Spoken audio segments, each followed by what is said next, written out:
प्रभु राम देव भगवान अल्लाह खुदा ईश आदि नाम एक ही शक्ति के हैं।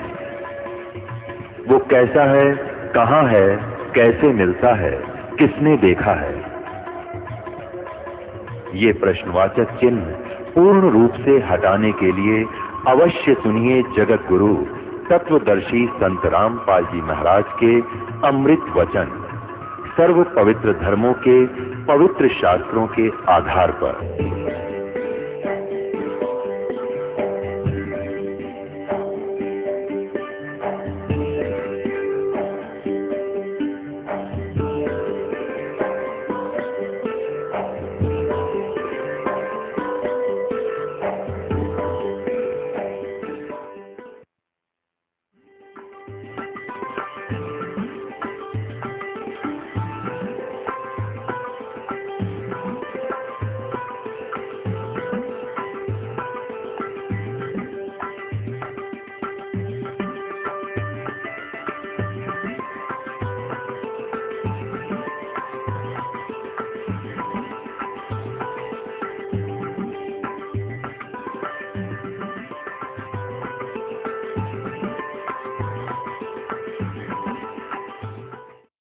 सूर्य को यानी ऐसे सूर्य की तरफ मुंह करके गंगा से जल उठावें और वहीं डाल दें।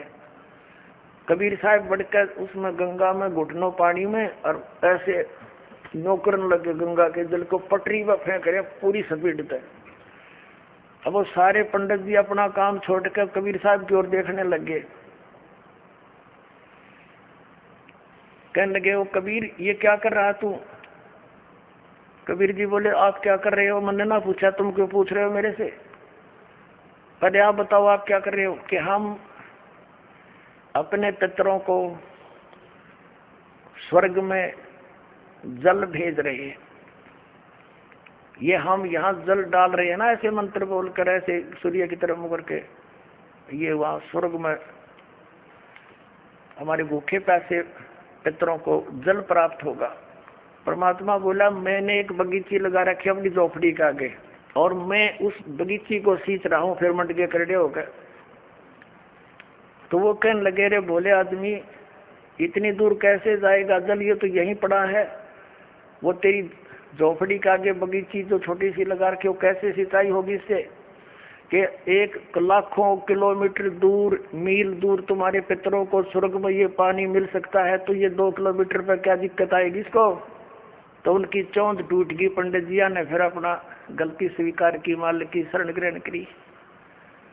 अपने आत्मा वही यहाँ ये सिस्टम है। देखो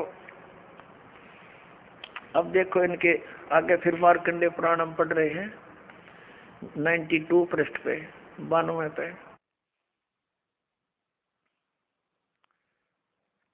उससे वृक्ष योनि में पड़े हुए पितर तृप्त होते हैं। अच्छा वृक्ष तो है इतना बड़ा और पानी निचोड़ा कपड़े का उड़ा गंगा के किनारे, बताओ वृक्ष कैसे तृप्त होगा? उसमें तो बाल्टी भर गिरनी पड़ेगी।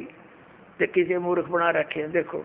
और नहाने पर अपने शरीर से जो जल के कण इस पृथ्वी पर गिरते हैं उनसे उन पितरों की तृप्ति होती है जो देव भाव को प्राप्त हो रहे हैं। अब देखो इनकी अकल। कहते नहाने के बाद जो छींटे छाटे पृथ्वी पर पड़ते हैं ना, वो जो देवता बन गए उन पितरों की तृप्ति होती है। टट्टू देवता बन गए जब इसे पानी तो छकेंगे उड़ा हुआ। अकल बना मार रखी मारी। देखो इन्हें तरह देखो नहाने पर अपने शरीर से जल के कण इस पृथ्वी पर गिरते हैं ना, उनसे उन पितरों की तृप्ति होती है जो देव भाव को प्राप्त हुए हैं, जो देवता बन रहे हैं। और पिंडों के उठाने से वो पिंड भरवाते हैं, अन्न के कण पृथ्वी पर गिरते हैं ना, उनसे पशु पक्षी योनियों में पड़े हुए पितरों की तृप्ति होती है। बता वो पशु योनि में कितना भैंस बनकर खड़ी होगी उनकी वह माई या दादी ताई काकी है, और उड़ा वह कण गिरे पृथ्वी पर कीता है। वह भैंस तो उड़े एक टोकरा ना भूस खावा डेली, एक कण के ऊपर छिटकेगी वह है तेरा कैसे भैया। देखिए से मूर्ख बना रखा। कुल में बालक जो श्राद्ध कर्म योग्य होकर संस्कार से वंचित रह गए, यानी बचपन में मर गए, श्राद्ध करे नहीं, तो वे बिखरे हुए अन्न और समार्जन के जल को ग्रहण करते हैं ब्राह्मण लोग भोजन करने के बाद हाथ मुंह धोते हैं और चरणों का प्रक्षालन करते हैं, तो उस जल से भी अनन्य पितरों की तृप्ति होती है। बेटा, उत्तम विधि से श्राद्ध करने वाले पुरुषों के अन्य पितर यदि दूसरी योनियों में चले गए हों तो भी श्राद्ध से उन्हें बड़ी तृप्ति होती है। अनन्य उपार्जित धन से जो श्राद्ध किया जाता है उससे चंडाल आदि योनि में पड़े पितर तृप्त होते हैं।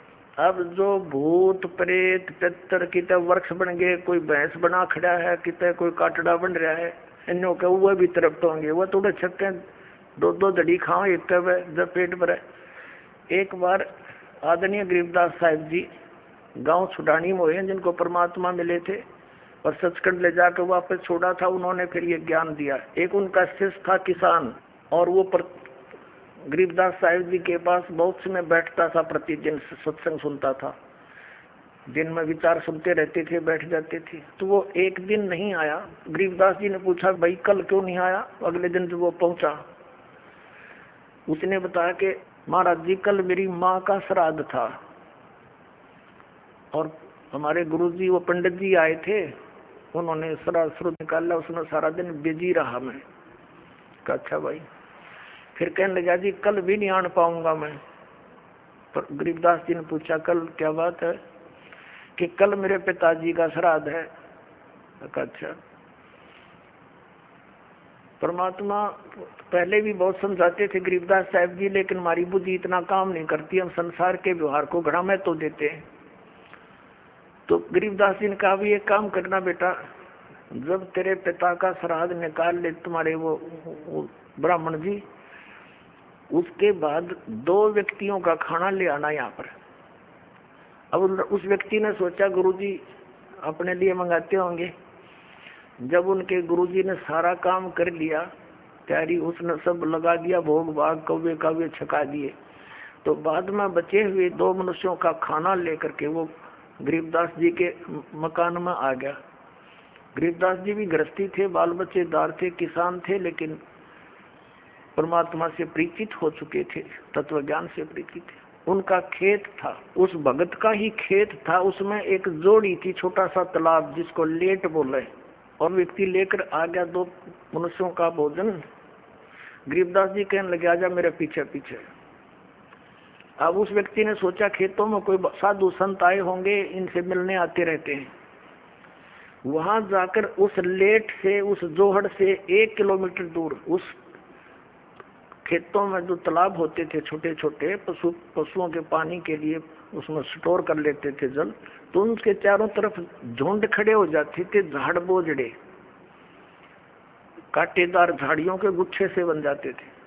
उससे 100-200 फुट दूरी पर बैठ के गरीबदास जी भी वो लड़का व्यक्ति बैठा लिया और वहां कहा, आवाज लगाई उसकी माता और पिता का नाम लेकर, और उनसे कहा कि आ जाओ तुम्हारा पुत्र भोजन ले आए। उसमें से एक गीदड़ और गीदड़ी निकल कर आए और वहां आकर खड़े हो गए, और लीला थी गरीबदास साहिब जी की, और कहा बेटा ये तेरी माँ, ये तेरा बाबू, ये तेरा पिताजी, इन्हें खिला भोजन। वो दर दिया खोल कर उसने। अब वो छक गए दोनों, 1 मिनट खा गए फटाफट और खा कर भाग गए। अब गरीबदास जी बोले कि तुम्हारे गुरुजी क्या कह रहे थे कि 1 दिन के भोजन खिलाने से और 1 वर्ष तक तुम्हारे पिताजी पितर जो जिस भी योनि में है वो तृप्त रहेंगे। अखा जी ऐसे कह रहे थे, ये दोनों भूखे मरे थे, देखा गए सारे ने, और भोगते ला के आए हो तुम्हें। अखा जी उस दिन पीछे कान पकड़ दिया कि जी बाढ़ में जाओ, ये तो बकवास है सारी। तो छोड़ दी सारी वो लोकवेद और दंत कथा, मनमाना आचरण उस प्यारी आत्मा ने। तो पुण्यात्माओं, परमात्मा कहा करते थे कि तुम 1 दिन तो आहार करा देते हो, मान लीजिए तुम्हारी बात बड़ी करें, और तुम्हारे पिताजी या माताजी जब जीवित थे दिन में 2-2 बार तो पक्का रोटी खाते थे। अरे 300 तुमको 1 दिन के खाने से 364 दिन कोई जरूरत नहीं, ये कोई संभव बात है तुम्हारी? एक दिन तुमने भोग लगा दिया, 364 दिन क्या खाएंगे वो? मान लीजिए तुम्हारे पिता काग बन गए, कौवे, तो रोज भोग ला दो उनका, 2 रोटी तोड़ के ऊपर रोज फेंक दो ताकि उनका पेट भरा रहे। ये 301 दिन ये फंड करने से कोई फायदा नहीं। कहने का भाव ये है कि वो तो जो बन चुके। अब पुण्यात्माओं, जब हम सत भक्ति करेंगे और इस साधना के करने से आपके जो पितृ भूत प्रेत आदि बने हुए हैं, और चाहे वो किसी योनि में है, ये पितृ वाली सिस्टम में, तो उनकी भी मोक्ष हो जाएगा आपकी भक्ति करने से।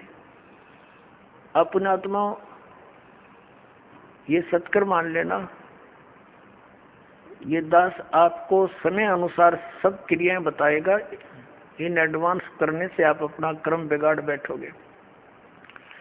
आप अपनी भक्ति करते रहो और समय आने पर ये सब आपके पितृ वगैरह भी इस साधना से ही इनकी मुक्ति हो जाएगी। अब क्या होता है, जैसे इन्हीं पुराणों में लिखा है कि 1000 ब्राह्मण भोजन कर रहे हों। जैसे इन्होंने पितरों की और भूतों की श्राद्ध की वो विधि बता रखी है। पितरों के लिए भोजन कराओ, ब्राह्मणों को तो ऑड नंबर में हो, 2, जैसे 1, 3, 7 यानी 5, 7 ऐसे हों, और बाकी इवन नंबर में हो, ऐसी संख्या में जमाने चाहिए। और विष्णु पुराण में लिखा है कि 1000 ब्राह्मण जिमते हो, भोजन कर रहे हो, और उनके सामने एक योगी माने भगत, सच्चा भगत, सत्साधक, सत साधना करने वाला, परम अक्षर परमात्मा का जो साधक है वो वास्तव में भगत योगी होता है। योगी का अर्थ ये नहीं ये पेट का पानी हला के दिखा दे और आसन उसन कर रहा हो ना, ये योगी नहीं। ये तो एक वो है अपनी, समझ लो ये प्राकृतिक चिकित्सक कह सकते हैं, वो योगी है। योगी का अर्थ होता है भक्त, परमात्मा से मिलने की जो कोशिश कर रहा है वो योगी है, भक्त यानी सच्चा साधक। ये देखिएगा, श्री विष्णु पुराण गीता प्रेस गोरखपुर से प्रकाशित है। इसके अनुवादक हैं मुनीलाल गुप्त। ये गीता प्रेस गोरखपुर से प्रकाशित है। ये है अध्याय 16 और तृतीय अंश और पृष्ठ नंबर 213 पर। यहाँ पर लिखा है, हे राजन, श्राद्ध करने वाले पुरुष से विश्व देवगण, पितृगण, मातामह और कुटुंबी जन सभी संतुष्ट रहते हैं। हे भूपाल, पितृगण का आधार चंद्रमा है और चंद्रमा का आधार योग है, भक्ति, और इसलिए श्राद्ध में योगी जन को नियुक्त करना अति उत्तम है, यानी सत साधक को। हे राजन, यदि श्राद्ध भोजी एक सहस यानी 1000 ब्राह्मणों के सम्मुख एक योगी भी हो तो वह यजमान के सहित उन सब का उद्धार कर देता है, यानी ब्राह्मणा का भी और उनका यजमान का भी, सबका उद्धार कर देता है। पितरों की तो बात छोड़े। अब पुण्यात्माओं, यहाँ पर आप सब योगी हैं और जो भक्त आपके यहाँ दान करता है वो आपको जमा रहा है, तो आपके पितरों का तो वही उद्धार हो जाएगा। ये सत्कर मान लियो। ये इतना गजब का मार्ग है। जो सत्य है वो तो इन्होंने ग्रहण की नहीं, इन्होंने असत्य ग्रहण कर ली। अपने आत्माओं, जैसे वेद आपने रुचि ऋषि की कथा में देख लिया मार्कंडेय पुराण में कि वेद में इसको अविद्या कहा है, इन कर्म कांड को। और पितर भी मानते हैं क्योंकि वह भी ब्राह्मण थे, ऋषि थे। अरे वो नौके हमारी दुर्गति हो जाएगी, जैसे दूसरा आदमी निकाल लेगा। अब जैसे एक श्रद्धालु कहता है कि जैसे हमारे पिताजी दिखाई दे जाए और वो कहें बेटा श्राद्ध निकाल दे, तो हम क्यों नहीं निकालेंगे? निकालना तो पड़ेगा। कोई बात है यार? अपनात्माओं, उसका तरीका है। जैसे किसी का बालक और कुएं में गिर गया उसका वो तो चिल्ला रहा है डूब गया, उसका क्या इलाज है? गिल्ले डूब जा, डांक मार दे, छलांग लगा दे, वो भी मरे गिल्ले। उसकी विधि है उसको भी बचाने की। पहले रस्सी बांध एक ऊपर मजबूत सी, उसको नीचे डालो, उसको पकड़ कर जा, उसने भी काट के लिया। तो ये पितर दिखाई दे जा ऐसे कोई है तो उसका गेल नहीं डूबे, उस साधना नहीं करे, वो तो कुएं में छलांग लगाने वाली बात होगी, गिल्ले मर गया। उसके लिए ये रस्सा है जो दास आपको देगा। ये सत भक्ति करो, इस तरह ये दान धर्म करो, और उन पितरा का भी सब कहेगा उद्धार अपने आप होता चलेगा। ये आपने पढ़ भी लिया, क्योंकि सत साधक ये भक्त है, या लाखों योगी जी में एक महीने के अंदर आकर के हैं, और फिर वो एक कह के जमान में इतना लाभ बता रहे। तो ये तत्व ज्ञान और शास्त्र अनुकूल साधना, इसे आपका भी कल्याण और आपके पितरों का भी। अब जैसे आप जी ने अभी सुना कि वेद में इसको मूर्खा की साधना बताई है, तो बिल्कुल ठीक है। तो वेद क्या है? ये परमात्मा का विधान है, ये परमात्मा का आदेश है। और जो हमारे पुराणों में जो लिखा है वो पितरों का या ब्रह्मा जी का या किसी जैसे मंदालसा या कौन थी बता, इससे की बात ने साची मान ली, सब ने इसी तरह करने लगे। और या किसी अन्य ऋषि का दिया हुआ आदेश है, इसका पालन हमने नहीं करना। जैसे एक समय एक व्यक्ति की दोस्ती दरोगा से थी, थानेदार से, SHO से, और उस व्यक्ति का जो साथी था पड़ोसी उसको बहुत दुखी कर रहा था। उसने अपने मित्र दरोगा जी से कहा कि भाई दरोगा जी, ऐसे ऐसे मेरा पड़ोस में है, साथ वाला मकान में, बहुत परेशान करता है, सारा कुछ कह लिया, पंचायत भी कर ली, नहीं मान रहा, क्या करूं? अब दरोगा जी ने कहा उसका मार लट, सर मैं माफ देख लूंगा। दरोगा जी की के आदेश न लेकर उसकी आज्ञा का पालन कर दिया। उसने ये सोच कर आप संभाल लेगा, उस अपने पड़ोसी के साथ झगड़ा ठान लिया, लट्ठम लट्ठा हो गया, उसका सर में लठ लग गया, वो मर गया पड़ोसी। अब वो SHO वहां का प्रभारी था, वो ले उसी को पकड़कर हवालात में दे दिया, सजाए मौत होगी उसकी। अब राजा का विधान था, किसी का लठ मारेगा और मर गया तो उसकी सजा होगी मौत, और वो विधान तोड़ दिया उस व्यक्ति ने। अपने मित्र एक अधिकारी की आज्ञा का पालन कर लिया, जिससे राजा का विधान टूट गया, वो दंडित हुआ। इसी प्रकार इन पुराणों में लिखा हुआ जो आदेश है, ये दरोगा जी का समझ लो इन पुराणों में। और वेदों में संविधान समझो भगवान का संविधान अगर तोड़ दिया इन दरोगा जी के कहने से, पुराणों के या इन नकली धर्म गुरुओं के कहने से, इन शास्त्र विरुद्ध साधना कराने वाले आचार्य और शंकराचार्यों के आदेश से हमने ये क्रिया कर ली, तो हम दंडित होंगे, हम पितर ही बनेंगे, यानी मौत की सजा मौत की मिलेगी। तो इसी गलती पर हम तो ना करें भाई, और करियो भी मत। एक जीवित उदाहरण दास आपको देता है। मेरे पूज्य गुरुदेव जी ब्राह्मण वर्ण में जन्मे थे।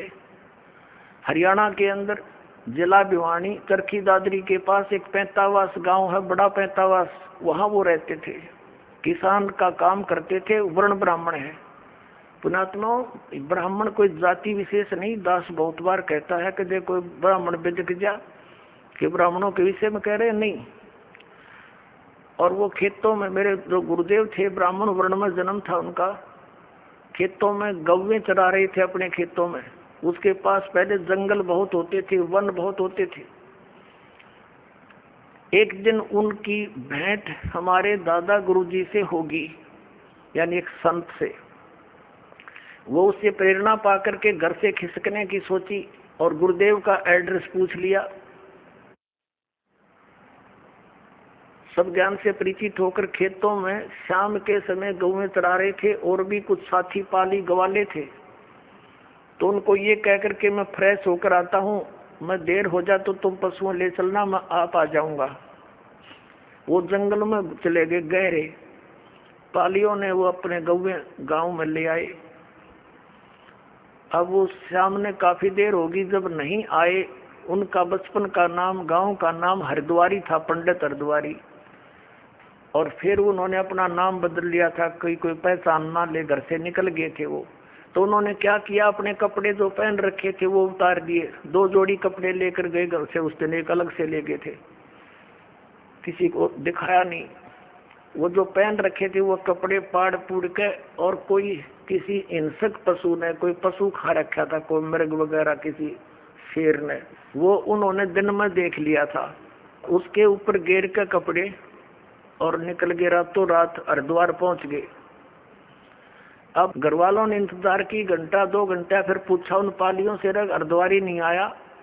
वो कहने लगे, वो यूं कह रहा था मैं फ्रेश होकर हूँ, तुम चलो। उन बच्चों को साथ लेकर गए, बताया कहाँ से प्रवेश हुआ था, किधर गया था। जाकर ऐसी पहले टॉर्च होती नहीं थी, लालटेन दीपक से ले रखे हाथों में, गए, देखा रहे ये तो बच्चा खा रखा है, वो ये तो किसी हिंसक पशु ने खा लिया, रहे मर गया। अंधे हो गए, रोने लग गए, दूर तय अंधेरा सा खाए। वो आड़ जो पशु के हुए और कपड़े इकट्ठे करके रात ने दाग दे दिया, अग मर गया। फिर उसकी 13वीं शुरू हुई। पहले तो आए महीने का लठ गड्ढा करता है, आए महीना ब्राह्मण जी में करते। अब वो ब्राह्मण न्यारे हैं जो कर्म कांड करने वाले, तो वो सारा काम कर दिया, वर्षी भी बना मनु दी।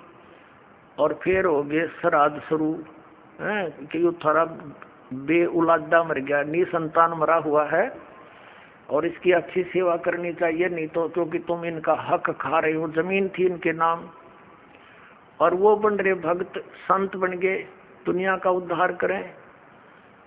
एक बार जब मेरे पूज्य गुरुदेव जी 105-6 वर्ष के हो गए, सतलोक जाने की तैयारी हुई।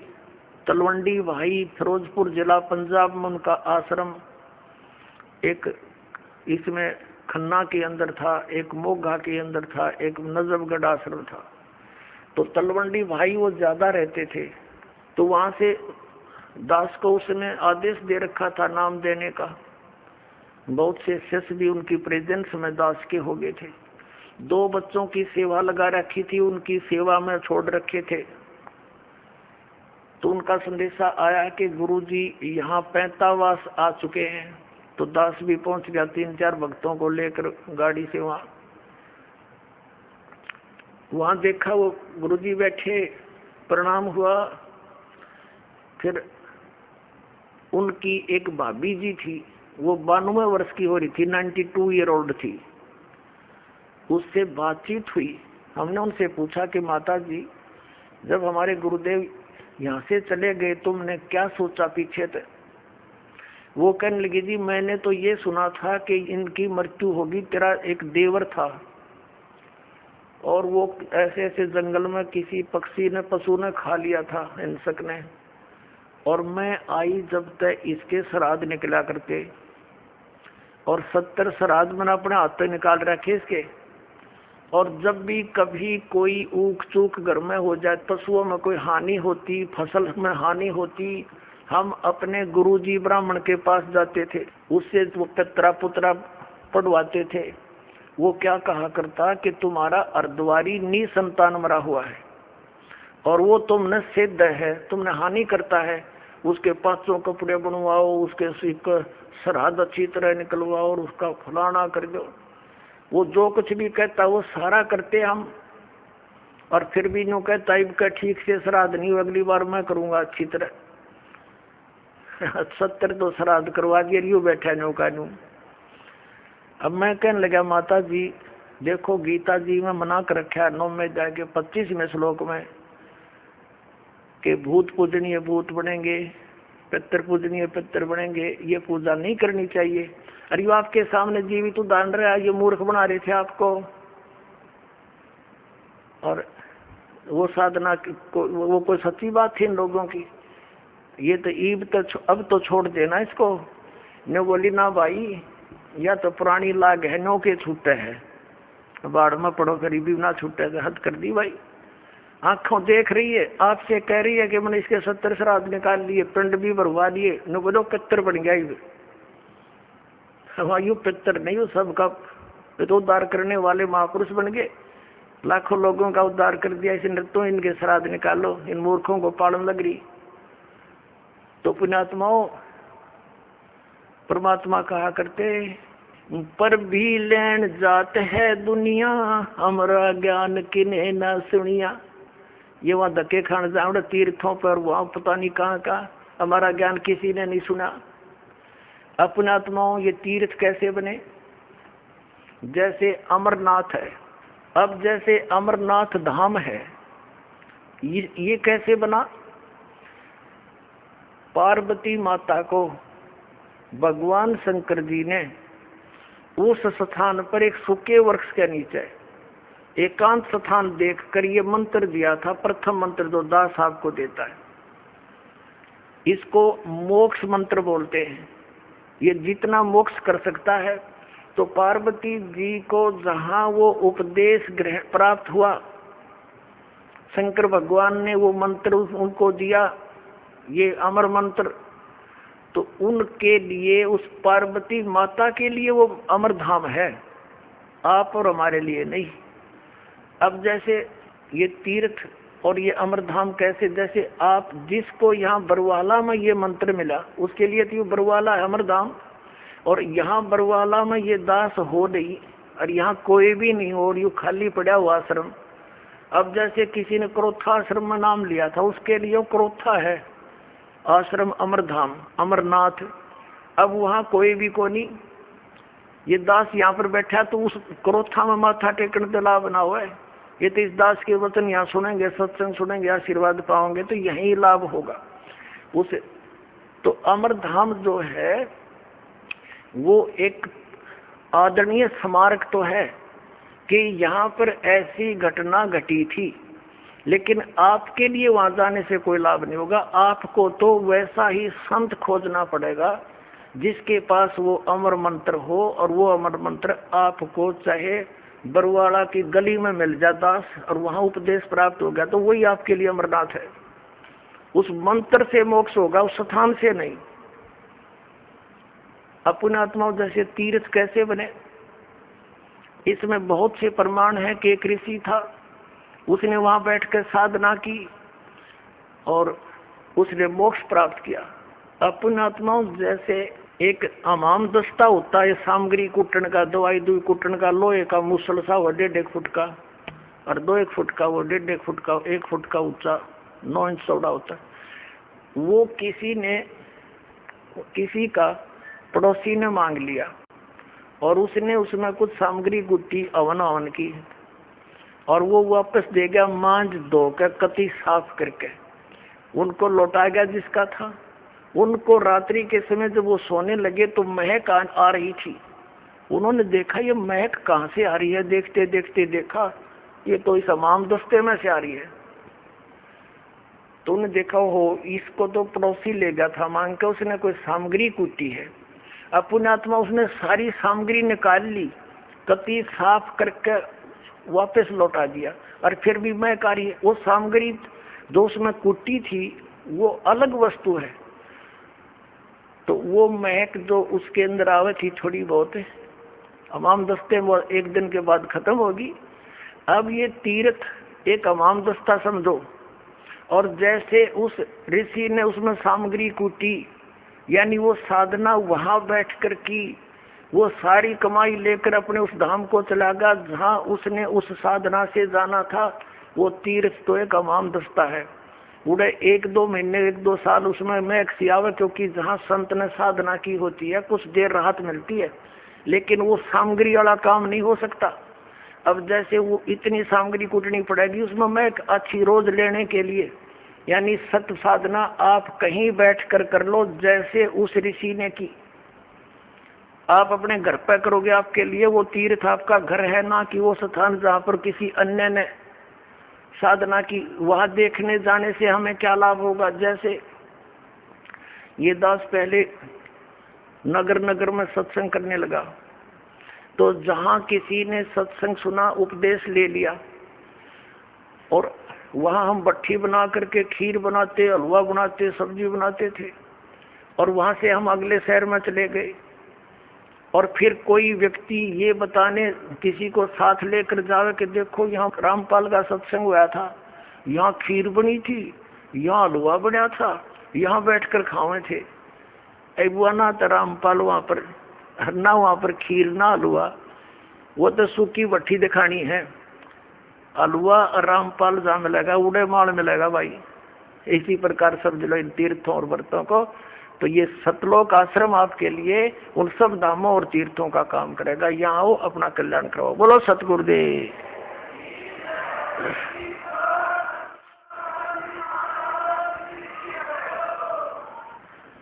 परम पिता परमात्मा, पूर्ण ब्रह्म, परम अक्षर ब्रह्म कबीर परमेश्वर जी हैं। ये अनंत ब्रह्मांडों के उत्पादक हैं, ये सब के सृजनहार है। परमात्मा की खोज में आत्मा उसी दिन से लग गई जिस दिन से ये इस काल के जाल में फंसी थी। क्योंकि जो सुख इस आत्मा को सतलोक के अंदर था, यहाँ इस काल के लोक के किसी कोने में नहीं है। उस सुख की खोज करते करते ये महास्वर्ग में भी पहुंच गई, जिसको यहाँ का सबसे सुप्रीम यानी सबसे श्रेष्ठ सुख में सथल बताते हैं। वहां भी वो सुख नहीं है, वहां भी ऐसे ही आग लगी है जैसे इस पृथ्वी पर है। वहां पर भी वही प्राणी है जो यहाँ शुभ कर्म करके, अच्छी भक्ति करके इस काल के सतर की, और वहां पहुंच गए। वहां उनको अच्छी पोस्ट मिल गई, देव शरीर प्राप्त हो गया, वहां का जो सुंदर शरीर है। और जो यहाँ राग द्वेष, ये काम क्रोध मोह लोभ अहंकार, ये सारे विद्यमान हैं, खचाखच भरे हम ऊपर के लोकों के में रहने वाले प्राणियों में। तो वहां भी ये ऐसे ही अपना टाइम पास करके फिर नरक में चले जाते हैं। नरक का समय पूरा करके फिर ये 84 लाख योनियों में भटकते रहते हैं। पुण्यात्माओं, परमात्मा पाने के जो साधन है वो भिन्न भिन्न नहीं है। एक ही मंत्र है, एक ही विधि है, यानी एक जैसे ही वो सब क्रियाएं हैं। और हम परमात्मा पाने के लिए कोशिश करते करते अपने जीव सतर की सोच से और अन्य लोक वेद के आधार से हम महापुरुषों से मिलते हैं, क्योंकि ये विशेषकर हिंदू धर्म के पुण्यात्माओं में एक विशेष आस्था है परमात्मा की, और उनको इतना ज्ञान है सदग्रंथों के आधार से कि गुरु के बिना मोक्ष नहीं होता। ये तो प्रत्येक हिंदू धर्म के पुण्यात्मा के, चाहे कोई भक्ति करता है या ना करता है, तो वो भी ये अवश्य कहता है कि वे गुरु बिन मोक्ष नहीं। तो ऐसी व्यवस्था अन्य किसी भी धर्म में नहीं रही। जैसे सिख धर्म के अंदर गुरु परंपरा थी, लेकिन बाद में वो केवल गुरु ग्रंथ साहिब को ही गुरु मानकर अपना अध्यात्म क्रियाएं करने लगे। लेकिन वक्त गुरु का होना अनिवार्य है। जैसे ये पवित्र गुरु ग्रंथ साहिब, पवित्र श्रीमद् भगवद गीता, पवित्र वेद, पवित्र पुराण, ये तो एक आदरणीय सदग्रंथ है, महापुरुषों की जानकारी है, भगवान के विषय में लिखा है इसमें। ये तो ऐसा समझो कि हमारे औषधि की बुक हो। औषधि की पुस्तक है और उसके जानकार की आवश्यकता है जो वैद्य हो, और वैद्य वही सफल होता है जो औषधि की पुस्तक में लिखी हुई सब जड़ियों को इकट्ठा करके मिला कर समझ कर जड़ी बनाता है। इसलिए वक्त गुरु की आवश्यकता है। तो पुण्यात्मा इस धारणा के अनुसार इस आवश्यकता की पूर्ति के लिए ये प्राणी गुरुओं के पास जाने लगे। अब श्रद्धालु को कोई ज्ञान नहीं होता क्योंकि वो तो जिज्ञासु होता है। जैसा भी उसके गुरुजी साधना करने को कहते हैं वो समर्पित होता है, वैसे ही करता है। तो पुण्यात्मा सभी भक्ति भी कर रहे हैं और बुराइयां ज्यों की तो बढ़ रही है। काम, क्रोध, लोभ, मोह, अहंकार, इसमें किसी के अंदर भी कमी नहीं बनी। इसका कारण क्या है कि पूर्ण संत ना मिलने से तो कभी भी ये शांति इस समाज में, इस लोक में नहीं हो सकती। 600 वर्ष पहले परमात्मा आए थे, स्वयं एक संत की भूमिका करके चले गए और साथ में एक दुल्हाई का कार्य भी किया करते थे, ये प्रमाणित करने के लिए कि वही परमात्मा पाने के लिए, क्योंकि उसमें भ्रम फैला हुआ था कि ब्राह्मण वर्ग ही भक्ति के अधिकारी हैं। बाकियों को तो इन्होंने ऐसे लगा दिया था, शराब सूद निकालने खातिर क्रियाओं में उलझा दिया था।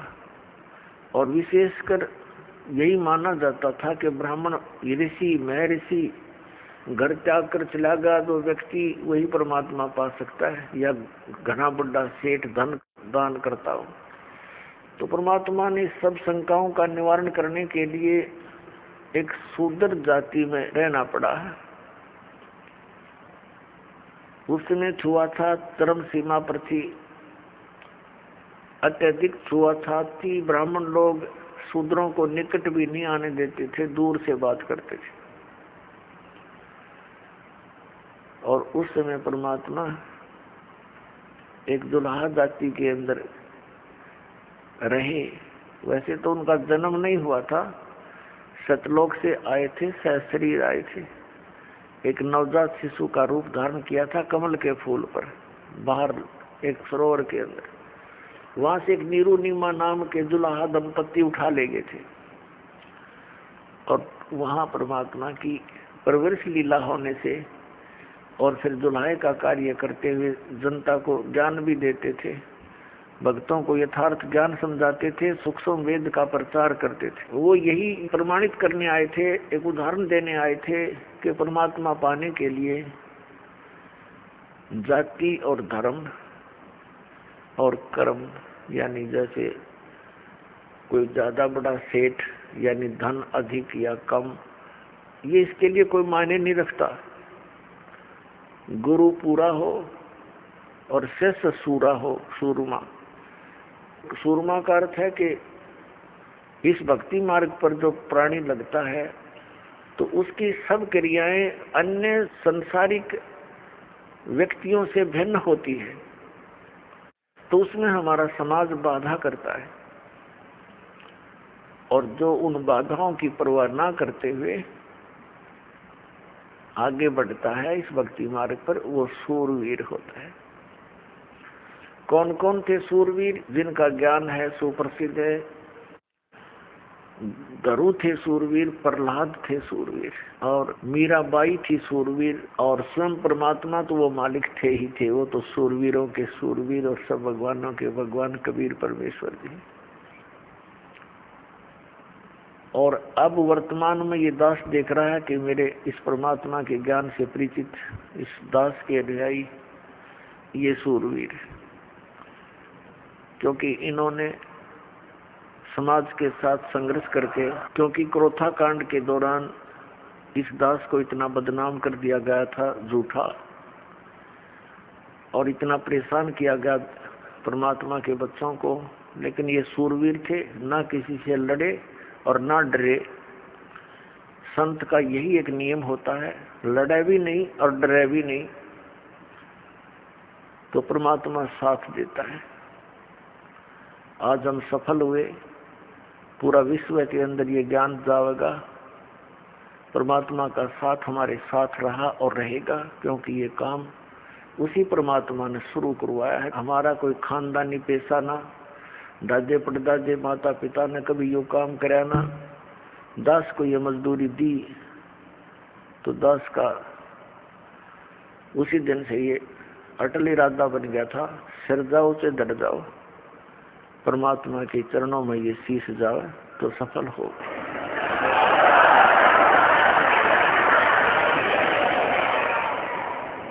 तो पुण्यात्मा, आप जी का सौभाग्य है कि काल के दूतों ने परमात्मा के इस अनमोल धन को पाताल में डाल रखा था। यानी ये समझ लो कूड़े के ढेर में घना नीचे दबा रखा था। अब दास पे कृपा हुई, रजा मालिक कबीर भगवान का साथ दास के साथ है, तो अब ये धन आपके रूबरू हो पाया है। इतने संघर्ष के बाद सन 1994 में दास को परमात्मा ने आदेश दिया था, गुरुदेव ने, दीक्षा उपदेश और सत्संग करने का, और आज सन 2012 हो गया, लगभग 18 वर्ष हो गए संघर्ष करते ने। -0 से भक्ति को ऊपर उभारा है परमात्मा कबीर जी की दया से। बिल्कुल नामो निशान नहीं था, ना भगवान का ना भक्ति का। परमात्मा के लिए तरफ सभी रहे थे। जैसे ये दास पहले हनुमान पुजारी था और मंगलवार का व्रत रखता था।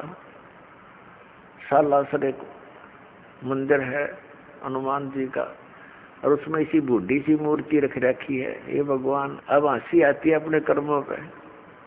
काली सी मूर्ति में बना दी किसी ने, फिर देखा देखी जान लग गए, वहां धक्के खाया करते हम। बता, काल ने ऐसा जुल्म करवा रखे। तत्व ज्ञान का तो नामो निशान मिटा दिया और कोरी बकवास समाज में बरवा दी झूठे गुरुओं द्वारा।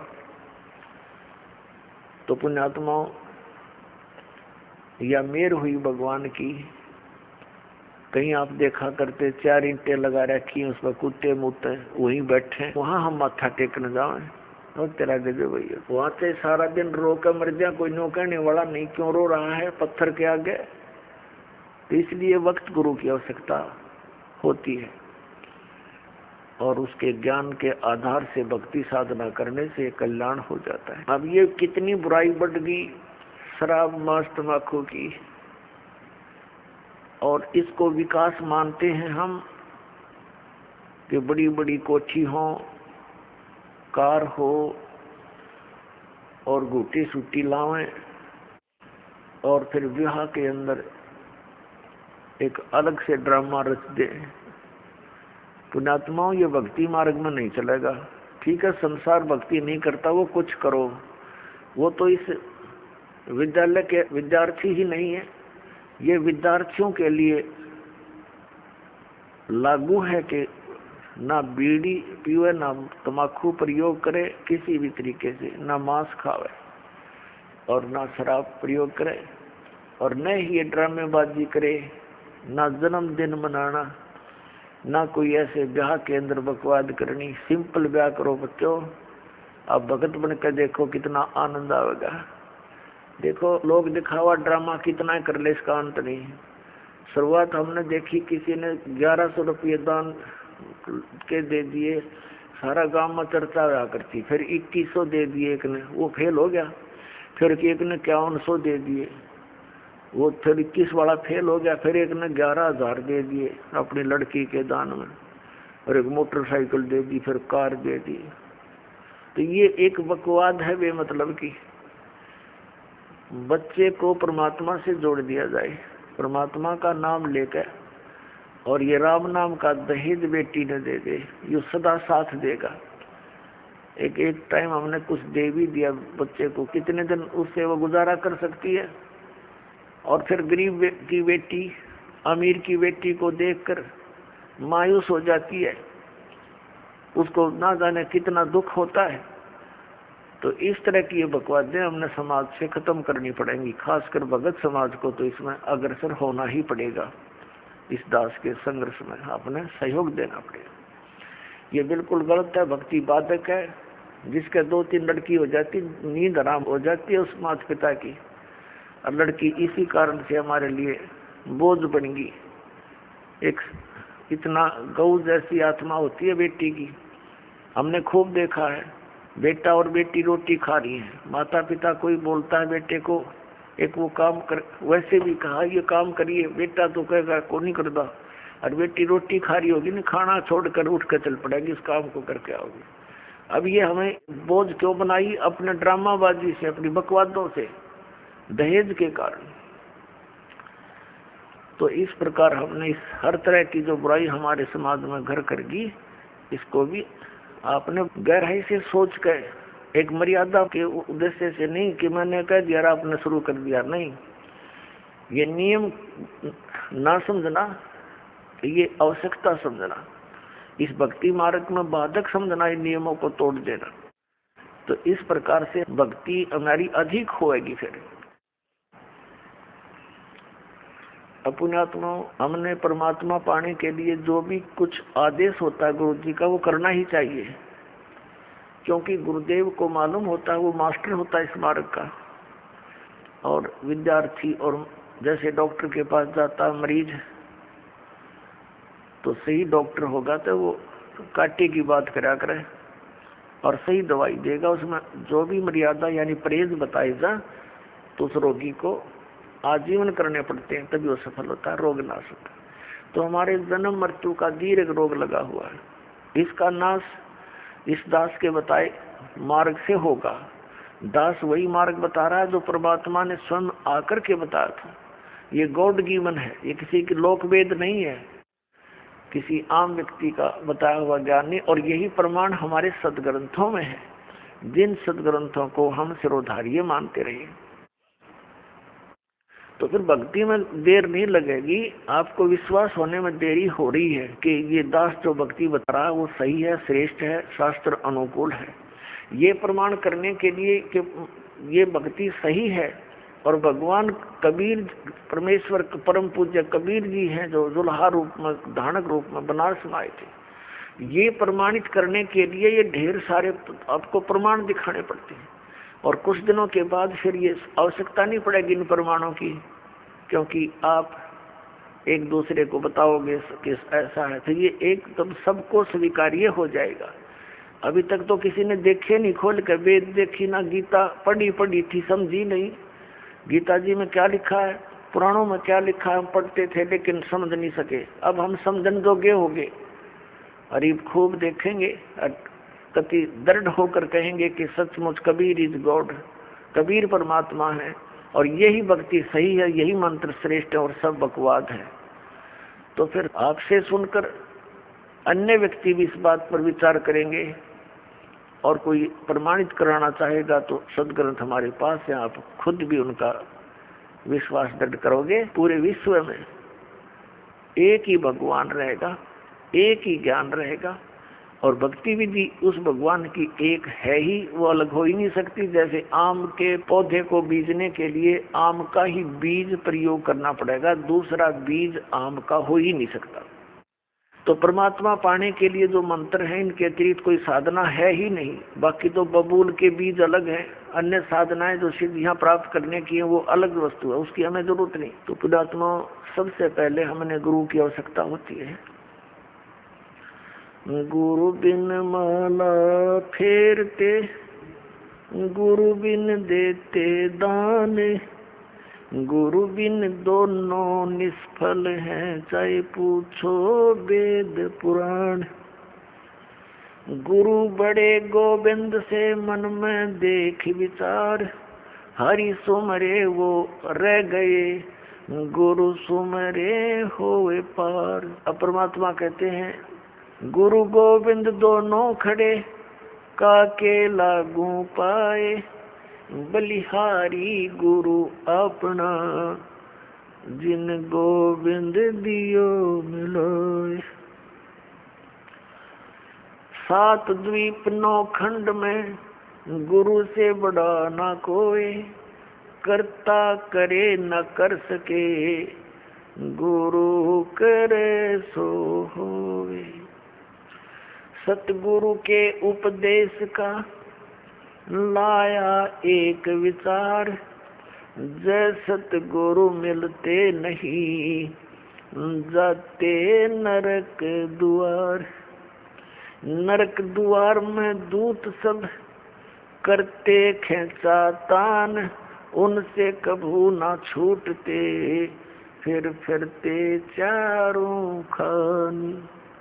चार खानी में भरमते, कबहू ना लगते पार, सो फेरा सब मिट गया, मेरे सतगुरु के उपकार।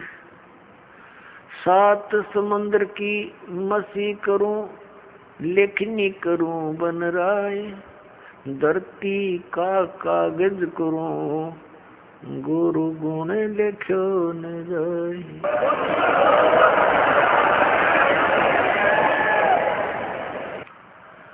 गुरु गोविंद कर जानियो, रहियो शब्द समाए, मिले जब दंडवत बंदगी, नहीं पल पल ध्यान लगावे। गुरु मानुष कर जानते ते नर कहिए अंध, ओवे दुखी संसार में, आग काल के फंदे। गुरु को मानुष जो गिने, और करे चरणामृत को पान, ते नर नरक में जाएंगे, युग युग होवे समान। पुण्यात्माओं, परमात्मा ने गुरु जी के ऊपर गुरु की महिमा का, गुरु के महत्व को कितनी गहरे शब्दों में समझाने की चेष्टा की है। पुण्यात्माओं, परमात्मा कहते हैं, कबीर हरि जय रूठ जा, गुरु की शरण में जावे। कहे कबीर गुरु रूठ गए, तो हर ना करे सहाय। अब क्या बताते हैं कि सतगुरु के उपदेश का लाया एक विचार, जय सतगुरु मिलते नहीं, हम जाते नरक द्वार। पुण्यात्माओं, आपने महावीर जैन जी का इतिहास बहुत बार देखा है, दास ने दिखाया है। वो पुण्यात्मा भक्ति के लिए घर भी त्याग दिया, अपने दादाजी से उपदेश लिया, ऋषभ देव जी से, वो मारीची जी ने, और वही आत्मा आगे चल के महावीर जैन हुआ। महावीर जैन के रूप में जन्मने से पहले उस आत्मा ने 80 लाख बार तो देव पद प्राप्त किया, देवता बना, और बाकी 60 करोड़ बार गधे की योनि, 30 करोड़ बार कुत्ता, 20 करोड़ बार बिल्ली, पता नहीं कितनी बार हाथी, नपुंसक, शिकारी रहा।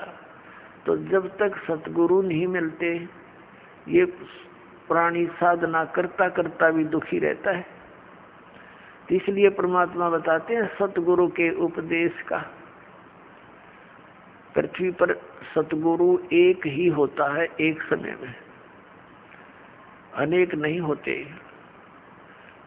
जैसे परमात्मा स्वयं आए थे कबीर जी, वो अकेले ही परमात्मा भी थे और सतगुरु भी थे। वो तो सर्वे सवा थे, और उस समय 64 लाख शिष्य थे मालिक के। पुण्यात्माओं, विचार करने की बातें हैं, क्योंकि हम लाल की महिमा से परिचित नहीं थे। लाल को सुनते अवश्य थे कि वो बहुमूल्य होता है, लेकिन पहचान नहीं थी। हम भगवान को सर्व सुखदायी, सब संकटों से निवारण करने वाला मानते हैं, इसलिए ही उसकी खोज में हम जगह जगह भटक रहे थे। लेकिन हमने उस लाल की हमें पहचान नहीं हुई। उन स्वार्थी लोगों ने कौड़ी को हमें लाल बताकर हमारे को दे दिया। हम उन कौड़ियों को लाल समझकर गठड़ी बांधे फिरे थे। अब दास को पता चला, परख हुई, लाल और लाडली को परख करने की बुद्धि दी भगवान ने, और वही दास ने आपके साथ कर दी। आपको भी लाल परखने योग्य ज्ञान दे दिया। तो पहले हम साधना ठीक ना करके कितने कष्ट उठाए, उस परमात्मा ने आकर ही हमें ये ज्ञान दिया, अपनी पहचान आप ही बताई। तो क्या बताते हैं कि भक्ति करते करते भी उस महापुरुष की कितनी दुर्गति हुई, क्योंकि उनको सतगुरु नहीं मिला। 600 वर्ष पहले परमात्मा स्वयं आए थे, 64 लाख शेष हुए उनके, और अकेले सतगुरु थे, अकेले नाम देते थे। और पुण्यात्मा उस समय ना कोई मीडिया था, ना कोई पुस्तक का लेखन करके कहीं भेजा जा सकता था। आदरणीय धर्मदास साहिब जी ने कबीर साहब की वाणी लिपिबद्ध करके रख ली थी, लेकिन उसको बार बार इतनी को हाथ से लिखने में तो 10 साल फिर लग जाए उसको। तो ऐसे जैसे आजकल परमात्मा ने दया बख्शी है, अक्षर ज्ञान दिया, पेपर दे दिया, इस पर परमात्मा की महिमा लिखकर हमने आपको भेज दी, पुस्तकें बना बना कर।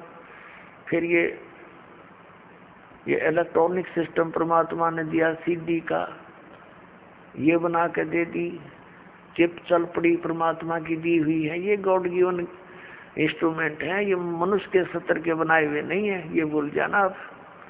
ये मनुष्य 4 युगों में यही था, एक रेडू के अंदर और 6 खच्चर जोड़ कर रथ बना के घसीटे आंधा करते, अरीवीसी कार बना ली, हवाई जहाज बना दी, और ये इंटरनेट बनवा दिए। ये परमात्मा के दिए हुए हैं, और इस काल ने इनका दुरुपयोग शुरू करवा दिया। इसमें फिल्म देखे, नाचे कूदे, समाज दूना बिगड़ गया। लेकिन अब शुद्ध रहेगा। यहाँ पर कोई भी पदार्थ है, उसके गुण अवगुण दोनों चले, लेकिन हम अवगुणों को त्याग कर गुणों को ग्रहण करेंगे, हमें ज्ञान हो जाएगा। तो कहने का भाव यह कि 64 लाख शेष होना उस समय एक दानक के, दुल्हे के, ये कोई बड़कों का खेल नहीं है, जिसको हम एक शूद्र कहते थे। एक कवि कह के सीमित कर दिया था और क्लोज कर दी थी उनकी फाइल को। अब वह फाइल फिर खुली उस भगवान की। वो परमात्मा है, हमारे पिता हैं।